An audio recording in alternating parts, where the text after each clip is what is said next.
Hello friends, আমি আজকে বানাবো চালকপি। সেই জন্য ফুলকপিগুলোকে ভেজে নিচ্ছি। চালকপির জন্য আমি গোবিন্দভোগ চালগুলোকে ভিজিয়ে রেখেছি। জিরে আর শুকনো লঙ্কা ফোড়ন দিয়ে দিলাম। এখন আমি ফোড়নের মধ্যে আলুগুলো দিয়ে দিলাম।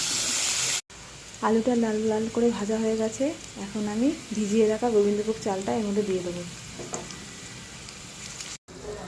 এখন আমি এটার মধ্যে সমস্ত মশলা, আদা বাটা, লঙ্কা বাটা, জিরে বাটা, হলুদ, একটু সামান্য পরিমাণে মিষ্টি, একটু তিল বাটা, টমেটো, সব মশলা একসঙ্গে দিয়ে এবার কষিয়ে নেব।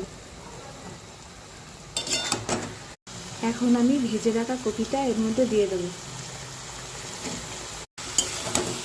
এখন আমি এটা নাড়াচাড়া করছি। এখন একটু এর মধ্যে গরম মশলা দিয়ে দিচ্ছি। এখন আমি এর মধ্যে অল্প পরিমাণে একটু জল দিয়ে দিচ্ছি। সামান্য পরিমাণে এর মধ্যে একটু ঘি দিয়ে দিলাম। এবার একটু ফুটে যাওয়ার পরে আমি এটা নামিয়ে নেব।